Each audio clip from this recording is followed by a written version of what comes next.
있는 사실을 공개하려 합니다. 여러분의 의사가 현재 잘못된 혈당 목표치를 제시하고 있을 가능성이 큽니다. 이는 의사의 무능함 때문이 아니라 의료 가이드라인이 연령에 관계없이 모든 당뇨 환자를 동일하게 취급하기 때문입니다. 건강한 35세에게 권장되는 혈당 목표치가 68세, 75세 혹은 82세인 여러분에게도 똑같이 적용되고 있습니다. 하지만 올해 발표된 연구에 따르면 이러한 접근 방식은 고령자에게 매우 위험합니다. 노인에게 혈당을 너무 낮게 유지하는 것은 약간 높은 수치를 허용하는 것보다 더 큰 해를 끼칩니다. 더 많은 낙상, 인지 혼란, 입원, 심지어 사망까지 초래할 수 있죠. 그럼에도 불구하고 많은 의사가 이 사실을 모른 채 여러분에게 해가 될 수 있는 구식 가이드라인을 따르고 있습니다. 저는 고령 환자에게 잘못된 혈당 목표가 설정되었을 때 어떤 일이 벌어지는지 목격해왔습니다. 30세의 건강한 사람과 80세의 쇠약한 환자에게 동일한 엄격한 관리를 강요할 때 발생하는 비극적인 낙상, 위험한 저혈당, 인지 기능 저하를 보았습니다.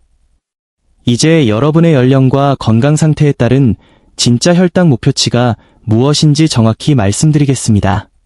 그 수치를 공개하기 전에 왜 의사들이 잘못된 목표를 설정하는지, 그리고 그 결과가 얼마나 위험한지 먼저 이해하셔야 합니다.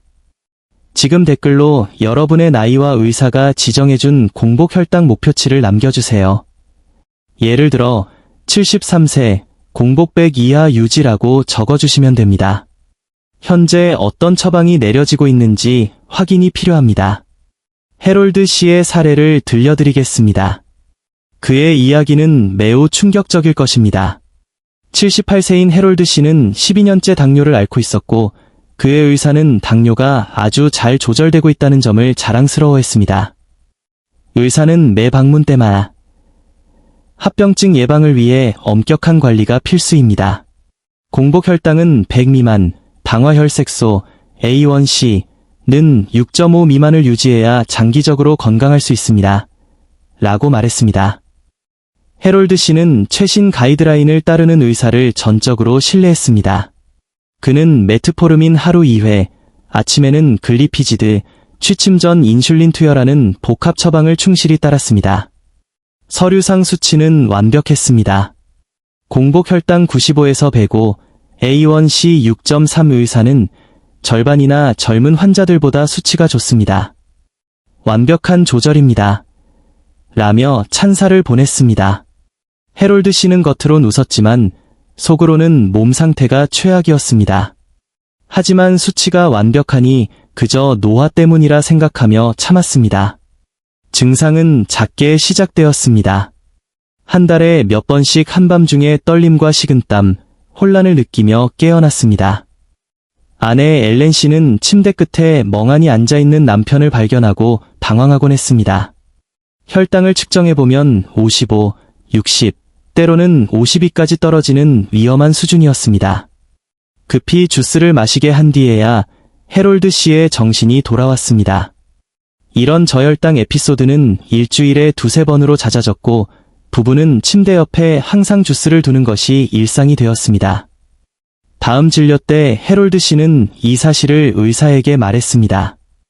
하지만 의사는 6.3이라는 완벽한 A1C 수치를 보며 말했습니다. 전반적인 조절이 훌륭합니다. 가끔 오는 저혈당은 포도당 사탕으로 관리하면 됩니다. 이 좋은 수치를 놓칠 수 없으니 약은 줄이지 않겠습니다.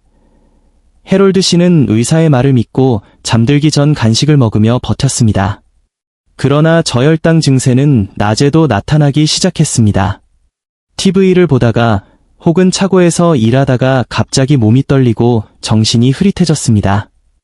아내 엘렌 씨는 일주일에 3번이나 저혈당이 오는 건 정상이 아니야라며 걱정했지만 의사는 여전히 A1C 수치만을 근거로 간식 시간만 조절할 뿐 약물을 줄이지 않았습니다.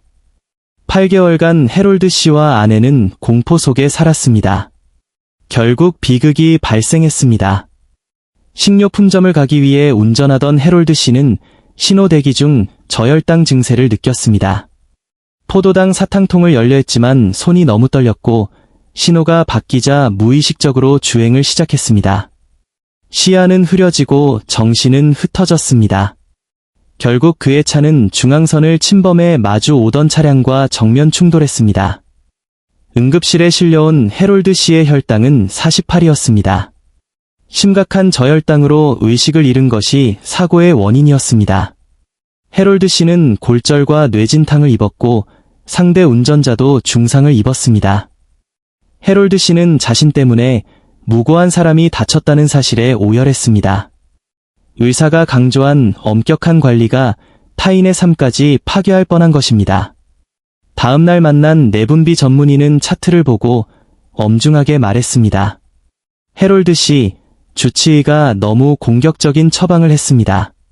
78세의 저혈당 이력이 있는 환자에게 A1C 6.3은 매우 위험한 목표입니다. 해롤드 씨는 혼란스러웠습니다. 하지만 의사는 그게 완벽한 수치라고 했는데요. 전문의는 고개를 저으며 당신의 연령대에서는 완벽한 수치보다 저혈당 예방이 훨씬 중요합니다. 이제 목표 수치를 현실적으로 높일 것입니다.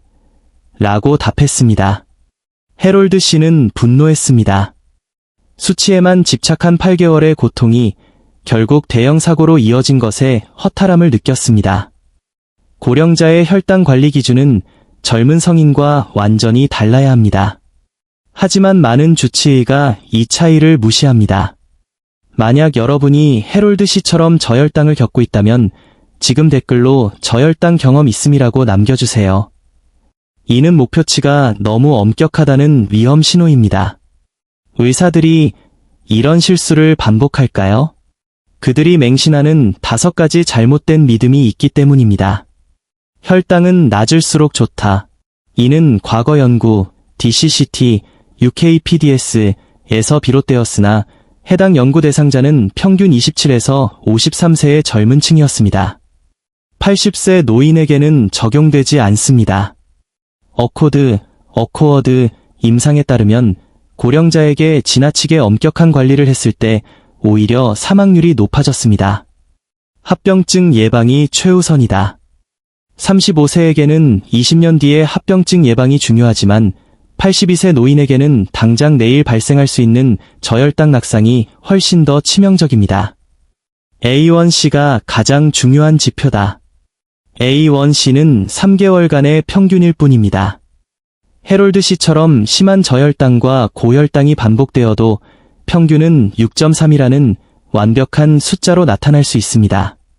믿음이 같은 약물과 용량은 누구에게나 적합하다. 나이가 들면 신장 기능이 떨어져 약물 대사가 느려집니다. 40세에게 안전한 용량이 75세에게는 독이 될 수 있습니다. 수치가 환자의 느낌보다 중요하다. 의사들은 객관적인 데이터에 집착하여 환자가 호소하는 주관적인 증상을 무시하는 경향이 있습니다. 여러분이 현재 과잉 치료를 받고 있다는 6가지 신호는 다음과 같습니다. 한 달에 2회 이상 혈당이 70 미만으로 떨어짐, 원인 불명의 잦은 낙상, 인지 기능 저하 및 기억력 감퇴, 저혈당을 막기 위해 끊임없이 간식을 먹어야 함, 수치는 좋지만 몸 상태는 항상 피로하고 불쾌함, 저혈당 시 주변의 도움이 반드시 필요함.